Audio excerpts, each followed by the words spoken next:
ঈদের ছুটি শেষে আজও কর্মস্থলে ফিরছেন মানুষ। অন্যদিকে শ্রমিকদের পদচারণায় মুখর হয়ে উঠেছে শিল্পাঞ্চলগুলো। কর্মস্থলে ফেরা এবং শ্রমিকদের কাজে যোগ দেওয়ার খবর জানাতে গাজীপুর থেকে যুক্ত হচ্ছেন ইফতেখার রায়হান এবং সাভার থেকে যুক্ত হবেন হুমায়ুন কবির। শুরুতেই যেতে চাই গাজীপুরে ইফতেখারের কাছে। ইফতেখার, শ্রমিকদের কর্মব্যস্ততা শুরু হয়েছে কিনা জানতে চাই।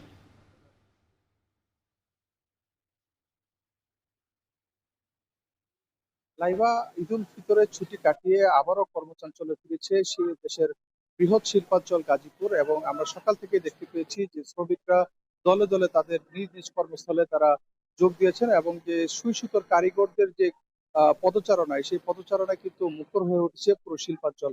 এবং আমি গাজীপুরের বেশ কয়েকটি শিল্প এলাকা ঘুরে দেখেছি এবং শিল্প কারখানা ঘুরে দেখেছি, সেখানে কিন্তু শ্রমিকদের উপস্থিতি কিন্তু বেশ লক্ষণীয়।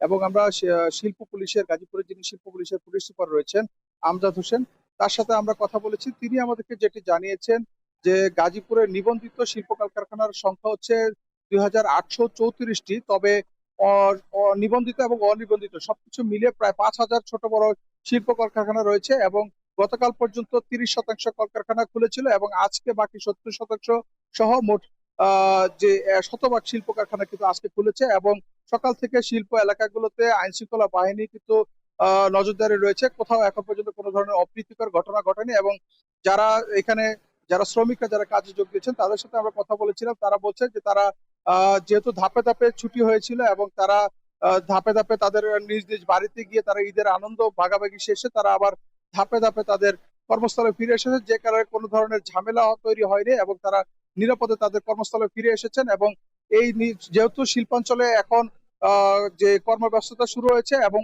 স্বাভাবিক উৎপাদন প্রক্রিয়াও শুরু হয়েছে, যে কারণে অর্থনীতির চাকাও কিন্তু সচল হতে শুরু করেছে। এবং এর ফলে কিন্তু যে দেশের সবচেয়ে বড় যে রপ্তানি শিল্প, পোশাক শিল্প, সেটি কিন্তু কর্মমুখর হয়ে উঠেছে। তো সবকিছু মিলিয়ে গাজীপুরের থেকে এই ছিল আমার কাছে শিল্প কারখানার সবশেষ তথ্য। লাইবা। গাজীপুর থেকে যুক্ত ছিলেন ইফতেখার রায়হান। এবারে চলে যেতে চাই সাভারে। সেখানে রয়েছেন হুমায়ুন কবির। হুমায়ুন, একটু জানাবেন যে ঢাকা আরিচা মহাসড়কে আপনি যানবাহনের চাপ কেমন দেখছেন?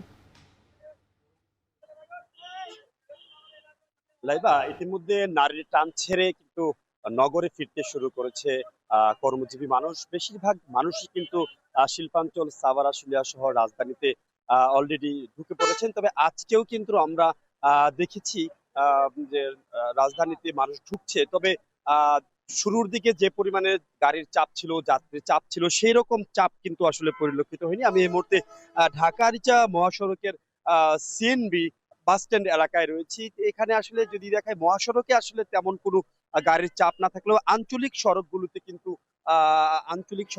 কিন্তু গাড়ির অটোরিকশা বেপরোয়া চলার কারণে কিছুটা যানজটের সৃষ্টি হচ্ছে। এবং আমি খবর নিয়েছি নবীনগর চন্দ্রা মহাসড়ক এবং ঢাকা রিচা মহাসড়কের যে বিভিন্ন পয়েন্ট গুলো রয়েছে বা বাস স্ট্যান্ড গুলো রয়েছে, Hemayetpur, Aminbazar, Savar bus stand, Nabinagar bus stand, কোথাও যানবাহনের কোনো জটলা নেই। এবং যাত্রীদের সাথেও আমার কথা হয়েছে, তারা বলছেন বিগত যে কোনো বছরের তুলনায় তারা এবার লম্বা ছুটি হওয়ার কারণে স্বাচ্ছন্দ্যেই কর্মস্থলে ফিরতে পারছেন। এবং যেমনটি বলছিলাম যে বেপরোয়া অটো চলাচলের কারণে কিন্তু সড়কে কিছুটা কিছুটা মানে যানজটের সৃষ্টি হচ্ছে। এবং সেই যানজট নিরসনে আমরা কিন্তু দেখেছি পুলিশের পাশাপাশি স্থানীয় যারা রয়েছে তারাও কিন্তু কমিউনিটি মানে স্বেচ্ছাসেবক হিসাবে কাজ করছেন ঈদের আগেও। তবে ঈদের আগের যে 2 দিন ছিল যানজট এবং জনজট, সেটি কিন্তু আসলে এবার পরিলক্ষিত হচ্ছে না। এবং এই যে একটা বিষয় দিয়ে শেষ করতে চাচ্ছি, গতকাল কিন্তু আমরা ঠিক এই স্পট থেকে আমরা লাইভ করেছিলাম। আমরা যানজটের বিষয়টি, ট্রাফিক পুলিশের দায়িত্বে অবহেলার বিষয়টি কিন্তু আমরা তুলে ধরেছিলাম। তারপর থেকে কিন্তু কিছুক্ষণ আগে এই জায়গাটিতে আমরা দেখেছি ট্রাফিক পুলিশ, হাইওয়ে পুলিশ কিন্তু অভিযান চালিয়েছে, এবং তারা কিন্তু এই জায়গাটির যে যানজট ছিল সেটিকে কিন্তু পরিষ্কার করে মানুষের ভোগান্তি লাঘবের সক্ষম হয়েছে। এবং এখন যথেষ্ট ভালো একটা অবস্থায় কিন্তু এখানে রয়েছে, এবং ট্রাফিক পুলিশের অভিযানকে স্বাগত জানিয়েছে স্থানীয়রা। এই ছিল আমার কাছে ঢাকা রিচা মহাসড়কের সর্বশেষ পরিস্থিতি নিয়ে বিস্তারিত। ঈদের ছুটি শেষে কর্মস্থলে আবারও ফিরতে শুরু করছেন মানুষ, আর সেই খবরই জানাচ্ছিলেন আমাদের সহকর্মীরা।